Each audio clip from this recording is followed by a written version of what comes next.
Welcome back to the channel, everybody. I hope you're doing well. I wanted to put together a video here giving my thoughts on the Nintendo Switch 2 now that I've been playing it for almost a whole week now. It's kind of crazy it's been out that long, and I've been doing a lot of streaming here on the channel, playing different games, testing out different features. Off the top here, I will say it's not going to be a deep dive into every single feature that this console offered. That's just, I'm not interested in certain things, and so I'm not going to waste my time fiddling around with them, for lack of a better term, right? Like the webcam that Nintendo shipped that you could buy separately and use on the system. Zero interest in that, didn't buy it, don't have an opinion. The chat functionality, I haven't even set it up yet. It's got a physical button dedicated to just that on the Joy-Con and all of the official controllers and stuff. Didn't dabble with that. So whether it's good or bad, I don't know. Who's to say? Not me. But what I will say about the system up front is that I really do like it, right? I talked about it in my unboxing video. It is a really professional looking system, for lack of a better term, whereas like the Switch 1 looks a little bit more like a child's toy, and it's smaller, it's lighter, it's colorful, more colorful, and this just seems like something that belongs in the same league as the like PlayStation and Xbox to a certain extent. And when it comes to the games, they look great. Like one of the first things I noticed once I finally hooked this up on my TV, which I have a 4K TV, not my monitor here in the room, is it looks gorgeous. Even the menu is more crisp and more clear than the Switch 1. So that just speaks to the 4K resolution versus the 1080p resolution, right? And then the games that got, sort of like the Switch 2 treatment, like The Legend of Zelda Breath of the Wild, looks gorgeous. Absolutely. That's the way to play this game for sure, if you can afford to get yourself a Switch 2. I would not say that that's a reason to go out and get one. Why would you go out and get one? Well, because of games like Mario Kart World and... well, that's the problem, right? So as much as I love this system and I can see the potential that it has as we move forward in this new Nintendo generation,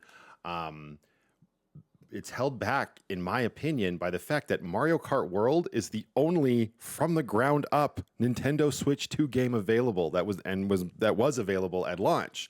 And that's mind-boggling to me. I mean, it is what it is, so it doesn't matter. So unless you are a die-hard Mario Kart fan that just simply cannot wait to get their hands on new Mario Kart, I mean, you probably already have a Switch 2 then. But if you're on the fence about it still, for whatever reason, and looking to my opinion, again, for whatever reason, I think it's worth holding off on for now. The price tag is a huge pill to swallow, whether we're talking about American funds at $450 or Canadian funds at $700, and that's the Mario Kart bundle. I don't know why you would be getting anything other than that, unless, of course, supply's just not there. I really think it's worth holding off on until we got a few more killer apps. This is not a system that a lot of people, myself included, will be reaching for third-party software to play. Like, I picked up a few games just to see how they all performed, but I don't know that this will be my go-to system for third-party games. Like, I got myself Street Fighter 6, Harry Potter or whatever, Hogwarts Legacy, and what the heck else did I get? Well, the Breath of the Wild, well, that's not third party, and Cyberpunk 2077. Now, Cyberpunk, maybe you're in the same camp as me. Maybe you never played it. Maybe you don't have any other system, and you really want to play Cyberpunk. Well, this is a great reason to play it. Now, to bring that to that game, I played some Cyberpunk on the stream last night, and I really am enjoying the game. I haven't gotten very far in the game, so take that for what you will, but I didn't notice any crazy performance issues. Like, it all was running very smoothly. And so if that's something you've been holding out for and you just are a Nintendo person, that might be a reason for you to pick one of these bad boys up. To each their own. But to go back to Mario Kart World, and it being a game, like the game that comes with this, well, it comes with the system if you buy the bundle, but it being the only game available at launch from Nintendo that's a brand new Nintendo Switch 2 game, that's a huge ask. And I don't remember the last time something like this happened. I think back to, showing my age, the Nintendo 64, and when it launched, it had two games, Pilot Wings and Super Mario 64. I still haven't played Pilot Wings to this day, but I don't feel like I was left with this bad taste in my mouth because the other game was Super Mario 64. And I just think that game, it did so much more at the time to impress us than Mario Kart World does now. I will say, though, this kind of makes it sound like I'm bashing on Mario Kart World, and I'm not. I streamed it for 3.5 hours on launch day. It was a lot of fun. I was playing by myself. I went online. That was one thing. And this is going to come as a surprise to absolutely nobody. But Mario Kart is so much more fun when you're playing it with other people in the same room. And I did that a couple days later on the weekend. I had a bunch of people over. We all played it together, and it was through the roof fun, like just like Mario Party levels of fun. Like we were all engaged, having a good time, and that is the way the game is meant to be played. And that comes back to why I have an issue with it being the only game available at launch. Like it is what it is. Donkey Kong Bonanza is going to come out on July 17th, so that's it. There's nothing we're going to do about that. But I would argue that it would have been so much cooler if that game had also come out on launch day. So you sort of had two games for both camps of people, the multiplayer focused party people and then the solo adventure platforming people. This is kind of like Nintendo's bread and butter, right? So it is what it is. Not gonna piss and moan and die on that hill too much. It just would have been, I would have been happier to have the option for two games in that respect. But to stop throwing shade at Mario Kart, I will say, having played as much as I've played that game, that's what gives me hope for the future going forward with Nintendo games. Like the worlds, the courses, and everything that's been created inside that game is absolutely mind-blowing. It looks gorgeous. It's like right up there with the Super Mario Brothers movie and how good it looked. I would say it probably even looks better. It's kind of funny to think that like we've spent generation after generation after generation with these consoles and graphics getting better and everything, ray tracing and high fidelity this and HDR that and everything looking more and more hyper realistic. And that seems to be the goal we're always trying to reach with these new consoles. Nintendo has also done that, but they've done it with their cartoon fleet of characters like Mario, and now we've got this absolutely bombastic overload of color and animation that just hits you right in your synapses, and it can be jarring as well. Like you're driving through these courses in Mario Kart World, and it just looks phenomenal. Like the courses themselves right in front of you, but then also you look beyond that into the backgrounds, and everything is so beautiful, and that's what gives me hope for games like, inevitably, a new Super Mario 3D platformer or Metroid Prime 4, right? Like they're just going to look gorgeous, and it's Nintendo's next standard. They've reached that next pinnacle of graphic prowess. And no, graphics aren't everything. Absolutely. It's much better for the game to be fun and, run smoothly for sure. But I'm just saying, like, we look at this and it's just they've really hit it out of the park with what this system can do with their games. Conversely, I look at stuff like, let's take Hogwarts Legacy. There's nothing wrong with the game. It ran great. It looks good. It's just not wowing me to that extent. Now, that's not a fair comparison because that's a completely different company that made the game. I never played that on the older systems or the other systems or anything either, but it doesn't have that same punch, right? Obviously, Cyberpunk doesn't have that punch either, but again, it runs. And so when it comes to graphic impressiveness, not as important when I'm looking at games like that. But again, I can see myself primarily playing first-party games on this system, and that's sort of what Nintendo systems are for, right? Like, why play the new Assassin's Creed game in a sort of neutered version on a Nintendo console when you can get the best of the best on a Sony or Microsoft console, unless of course you don't have those systems, and that's totally fine. So that's where my thoughts are with the system, with the way it is right now. I'm glad I purchased it. I'm having a lot of fun with it. I've been taking it around. It's definitely, you can feel the difference. It's way heavier. The battery in handheld mode, I haven't stress tested it, but I've heard it lasts around 3.5 hours, and that's obviously going to vary depending on what game you're playing.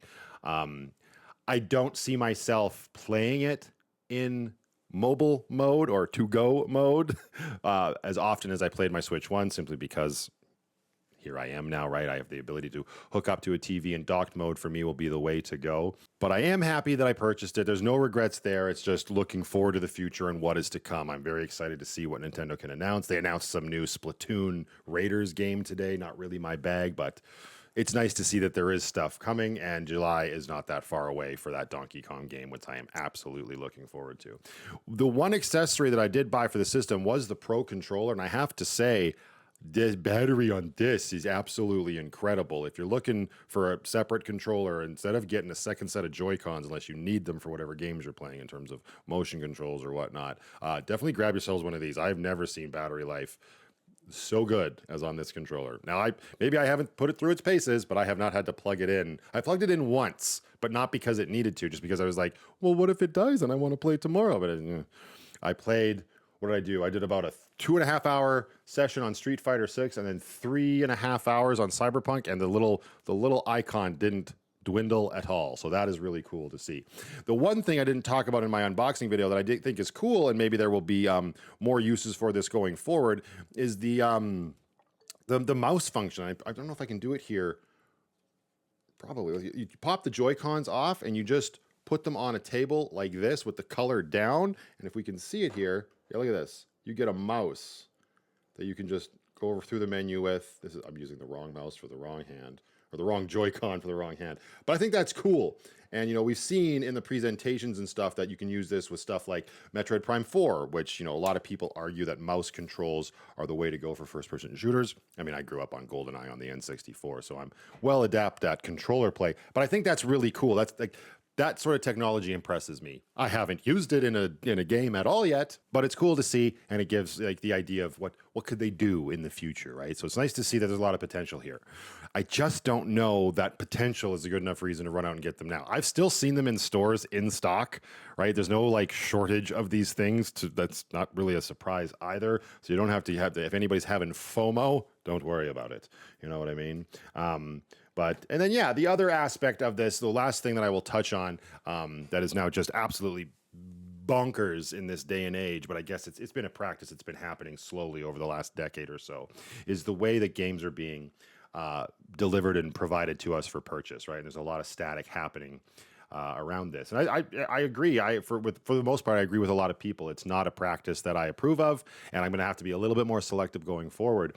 And I'm talking about the physical games on the cartridges and stuff. Obviously, I like physical media. I love collections. I think that's really cool. And we've entered into this sort of era now where that's slowly going the way of the dodo. And that sucks at the end of the day. But it's also frustrating because there doesn't seem to be any rhyme or reason to it.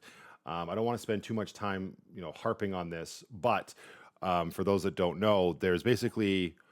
Well, there's 4 options that you can go when you're purchasing games for the Nintendo Switch 2. You can just get the system. You can go onto the eShop and you can just buy the games digitally, and then they will be on your system. You don't have to worry about carrying around carts or anything like that. And if that's what you want to do, more power to you. You're going to have to get yourself an SD Express card, which is a whole other topic that we're not going to get into right now. Like the fact that the Switch 2 only comes with 256 gigabytes of internal memory for the asking price, that's an even bigger pill to swallow.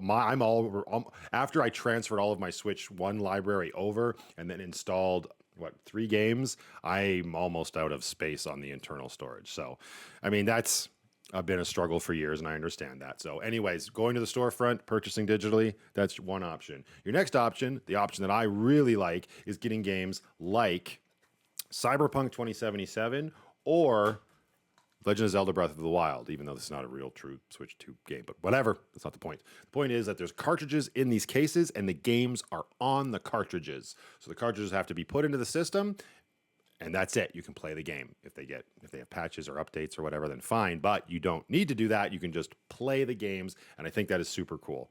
I think that's super cool. I think that should be expected, honestly, but I digress. The third option is stuff like Hogwarts Legacy and Street Fighter 6. These have cartridges in the boxes, but on the box you'll see that they say game key cards, right? And you can see right on the cartridges, I don't know if my camera's going to focus or not, but up in the corner of the little tiny cartridge, also don't lick these, they taste terrible. But right up in the corner there's a little symbol of a key. That's how you know it's a key cartridge. What does that mean, you might be asking, if you don't know what the hell I'm talking about? That means you put this cartridge into the Switch 2, and it says, this is a key card. You must download the game in order to play this, and then it proceeds to download the entire game from the internet to your system, yes, taking up storage space, and then you still have to put this cartridge in order to play the game. So it's like a faux, I just spit all over my desk. It's like a faux physical copy, you know? Like it is. And the one benefit to this, I mean, the negatives all obviously you're installing the game to your system, taking up memory. One could argue you don't actually own the game. You've purchased a license to play the game. But the one positive is that these key card games or whatever, game key cards, they can still be traded in at places like GameStop and whatnot. Doesn't tie the game to your console. So that's one little cool sort of quirk thing. Okay, all right, at least I can still trade it in. But yeah, that's like slippery slope. And I don't know if that's necessarily the worst option. The fourth option might be the worst option, the one that pisses me off the most. But this option is weird because there doesn't seem to be any sort of regulation. You can just do whatever you want, right? You're telling me that Hogwarts Legacy is bigger than Cyberpunk? And even if it is, they obviously optimized Cyberpunk to run on I believe the cards are 64 gigabytes in size. They couldn't do that with Hogwarts Legacy. I don't know. I'm not a scientist. Maybe this game is bigger for whatever reason. But again, look to the optimization. CD Projekt Red got the whole game and the expansion, Phantom Liberty, onto the cartridge. No muss, no fuss. What's your excuse? More importantly, for those that know, what's Bravely Default's excuse? You know, that's not a very big game, and it's the same thing. It's a key card where we want you to download it. And, you know, at the end of the day, I guess I can kind of get on board with that. Like that, if that's the way we're moving, fine. At least I still have a physical something that's required to play the game, and I can put it on my shelf, and that's cool. The fourth option is absolutely ridiculous. I didn't even open this up yet, but I picked it up because I was going to play it the other day, and I never got around to it. But I grabbed this game. We've got a box for the game Split Fiction. I'm actually looking forward to playing this. However, this is even more unique, because I just took the plastic off this. I open up the box, and on the inside is squat. On here, there is a download code, but there's a spot for a cartridge, and there ain't no cartridge. That's a little lame. So this is a digital download only that comes with a box. Like, what are we doing? Like, why does this exist? You know, like I get you're just trying to get as many sales as you can, and I would almost be okay with that because at the very sense, at least I'm tapping into that collector lobe in my brain in the far recesses of my demented mind. I can at least put that on the shelf, and I'm like, I own Split Fiction. There it is. It's right. It's digital. It's on my Switch. It's not actually in here, but at least I can. It's appealing to my Muggle brain. Let's say, you know. But if that is, and that's okay, that's fine. If that's the excuse I'm going to come up with it for.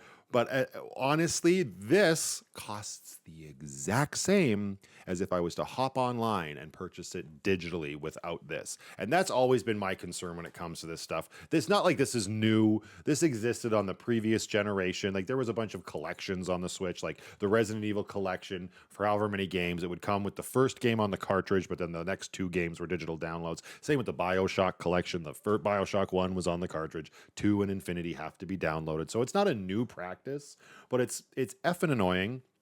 And I really truly believe that if I'm going to get it digitally to save myself from having nonsense on my shelf, why is it not cheaper? Because you probably had to spend more money to produce this little plastic box. Why are you charging me the same when I don't get said plastic box? Again, not really a hill worth dying on because I don't think it's going to make a darn bit of difference. But yeah, that's about it for that.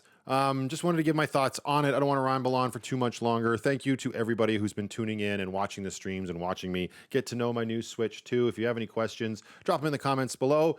Otherwise, I will see everybody on the next stream or in the next video. Thank you for listening to my ramble, everybody. Have a fantastic day.